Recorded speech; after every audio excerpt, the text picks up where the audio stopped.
Membrane model के बाद जो प्लाज्मा मेम्ब्रेन का सबसे इम्पॉर्टेंट और सबसे एक्सेप्टेड मॉडल था उसका नाम था बेटा fluid mosaic model. Fluid mosaic model जो था वो सिंगर और निकोलसन ने दिया था। सिंगर और निकोलसन ने फ्लूइड मोज़ेक में मॉडिफिकेशन किए प्लाज्मा मेम्ब्रेन के मॉडल में, जो कि रॉबर्टसन ने दिया था। फ्लूइड मोज़ेक मॉडल में ये बताया गया कि जो प्लाज्मा मेम्ब्रेन है वो क्वासी फ्लूइड नेचर की होती है। कहने का मतलब ये है कि सिंगर और निकोलसन ने ये बताया कि जो प्लाज्मा मेम्ब्रेन है उस प्लाज्मा मेम्ब्रेन में प्रोटीन और लिपिड कुछ इस तरह से अरेंज होते हैं कि लिपिड की बाई लेयर के बीच में कहीं कहीं पे प्रोटीन धंसा होता है, कहीं कहीं पे प्रोटीन बीच में बिल्कुल वैसे धंसा होता है जैसे आइसबर्ग धंसे होते हैं समुद्र में। इसको जरा देखिए थोड़ा सा। फ्लूइड मोज़ेक मॉडल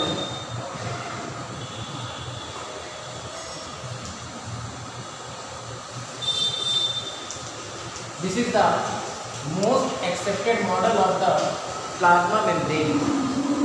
और यूनिट मेम्ब्रेन मॉडल में मैंने आपको बताया था कि लिपिड की बाई लेयर के ऊपर एक लेयर प्रोटीन की होती है और एक लेयर नीचे होती है, लेकिन फ्लूइड मोज़ेक मॉडल में वैसा नहीं होता है। फ्लूइड मोज़ेक मॉडल में बेटा क्या होता है, जैसे सपोज करिए ये लिपिड की लेयर है, ये लिपिड की लेयर है, this is the lipid by layer, और लिपिड की बाई लेयर के बीच में, लिपिड की बाई लेयर के बीच में प्रोटीन धंसा हुआ होता है इस तरह से।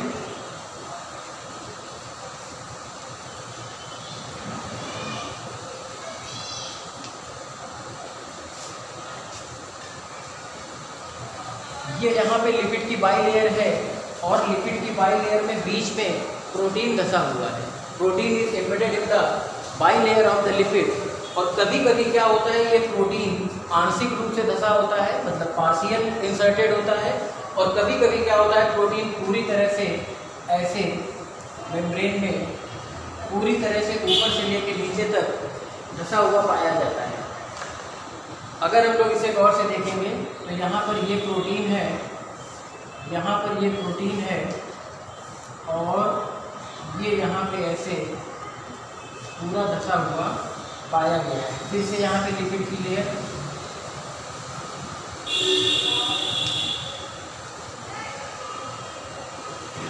According to the fluid mosaic model of the plasma membrane, there are two types of proteins are found in the lipid bilayer. ये जो दो टाइप के प्रोटीन होते हैं, ऐसा प्रोटीन जो पूरी तरह से अंदर धंसा होता है उसको बेटा हम लोग बोलते हैं इंट्रिंसिक प्रोटीन। Intrinsic protein. और इस इंट्रिंसिक प्रोटीन के साथ साथ कभी कभी प्रोटीन बाहर भी पाया जाता है। बाहर पाया जाने वाला जो प्रोटीन है, इस तरह से ऐसे प्रोटीन बाहर भी पाया जाता है। इस प्रोटीन को हम लोग पेरिफेरल प्रोटीन या एक्सट्रिंसिक प्रोटीन भी कहते हैं।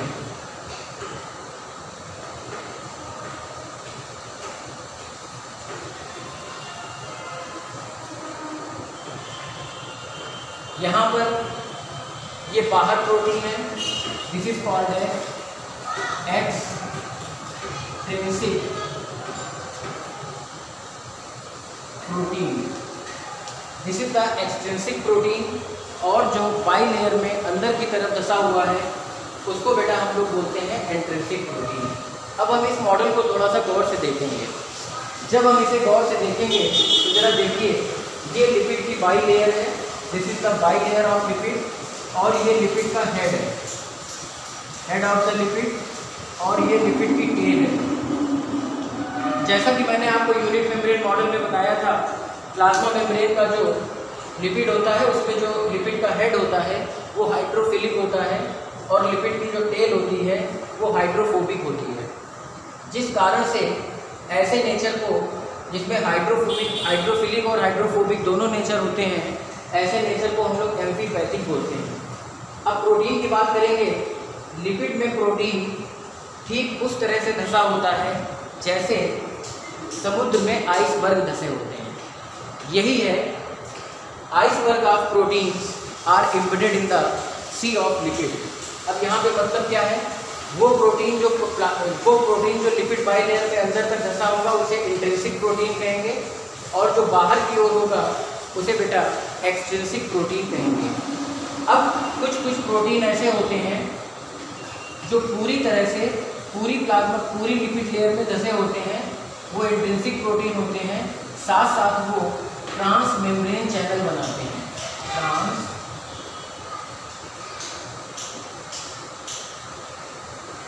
मेम्ब्रेन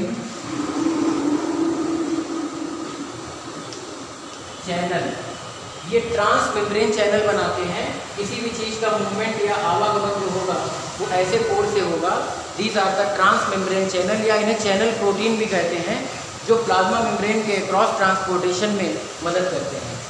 अब एक एडिशनल स्ट्रक्चर होता है, ये जो हमारे लिपिड और प्रोटीन प्लाज्मा मेम्ब्रेन में होते हैं, तो इस लिपिड और प्रोटीन में ऑलिगोसैकेराइड्स के मॉलिक्यूल लगे होते हैं। जैसे यहाँ पे आपने देखा ऑलिगोसैकेराइड्स के ये मॉलिक्यूल लगे हैं। ऑलिगोसैकेराइड्स में मोनोसैकेराइड की 2 से 9 unit 2 to 9 unit of monosaccharide combined with the glycosidic bond to form oligosaccharides. तो ऑलिगोसैकेराइड की 2 से 9 यूनिट यहाँ पे ऐसे लगी होती है, और ये इनका जो बेसिक फंक्शन होता है वो सेल सिग्नलिंग होता है। दे आर द रिसेप्टर, ये सेल मेम्ब्रेन में पाए जाने वाले रिसेप्टर्स को फॉर्म करते हैं, जिससे जैसे कोई बाहर से मैसेज आ रहा है उस मैसेज को रिसीव करने के लिए ये ऑलिगोसैकेराइड्स बाहर की ओर लगे होते हैं।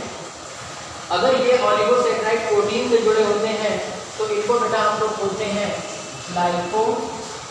अगर ये प्रोटीन से जुड़े होते हैं तो इनको हम लोग बोलते हैं ग्लाइकोप्रोटीन,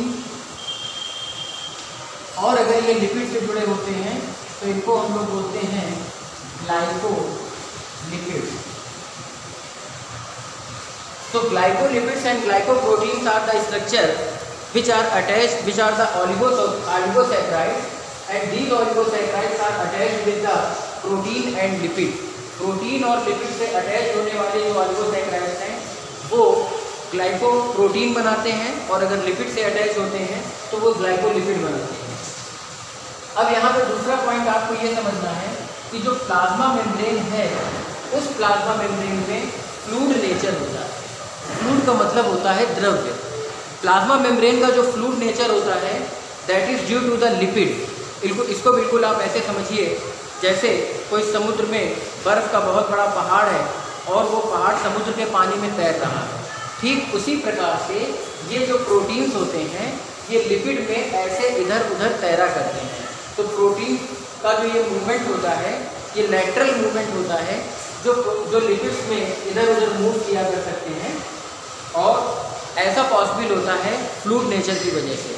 प्लाज्मा मेम्ब्रेन का जो फ्लूइड नेचर है वो फ्लूइड नेचर लिपिड की वजह से है। और मोज़ेक का मतलब होता है कि जैसे सपोज करिए बीच बीच में कहीं कहीं पर प्रोटीन आ गया मोज़ेक के मैनर में, जैसे यहाँ प्रोटीन आ गया, यहाँ प्रोटीन आ गया, आगे और चलेंगे वहाँ कहीं पे बीच में फिर प्रोटीन आ गया। एसिमेट्रिकल मतलब कोई ऐसा नहीं है कि सिमेट्रिकल डिस्ट्रीब्यूशन है प्रोटीन का, कहीं पे आ गया कहीं पे नहीं आया फिर कहीं पे आ गया। ऐसे नेचर को हम लोग बोलते हैं मोज़ेक नेचर।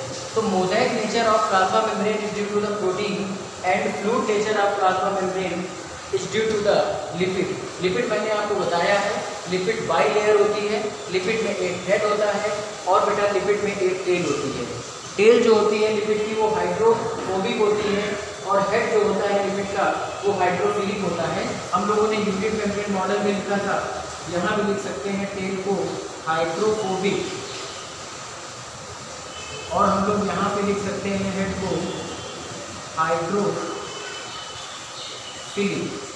ये हाइड्रोफिलिक है और ये हाइड्रोफोबिक है। अब अगर हम लोग इंट्रिंसिक और एक्सट्रिंसिक प्रोटीन की बात करेंगे तो बेटा प्लाज्मा मेम्ब्रेन में नॉर्मली लगभग 70% इंट्रिंसिक प्रोटीन होता है और 30% एक्सट्रिंसिक प्रोटीन होता है। आपको ये समझना पड़ेगा कि जो एक्सट्रिंसिक प्रोटीन है, वो प्रोटीन जो बाहर की तरफ लगा हुआ है वो इजली रिमूव हो जाता है, बहुत आसानी से उसे प्लाज्मा मेम्ब्रेन से अलग किया जा सकता है। लेकिन इंट्रिंसिक प्रोटीन को प्लाज्मा मेम्ब्रेन से आसानी से अलग नहीं किया जा सकता है। It can not remove easily from the plasma membrane. और ऐसा स्ट्रक्चर जो प्लाज्मा मेम्ब्रेन का है, ये प्लाज्मा मेम्ब्रेन को फ्लेक्सिबिलिटी देता है। इसकी वजह से डिफरेंट चैनल बनते हैं, डिफरेंट आने जाने के मार्ग बनते हैं, और अलग अलग मार्ग में अलग अलग चीज़ों का अलग अलग प्रकार से मूवमेंट होता है। अक्रॉस द प्लाज्मा मेम्ब्रेन बहुत सी चीज़ आती जाती हैं। प्लाज्मा मेम्ब्रेन का जो नेचर है वो एनिमल सेल में या प्लांट सेल में प्लाज्मा मेम्ब्रेन का नेचर सेलेक्टिवली परमिएबल है। सेलेक्टिवली परमिएबल का मतलब होता है कि प्लाज्मा मेम्ब्रेन अपने अक्रॉस सॉल्वेंट के मॉलिक्यूल को आने जाने देती है।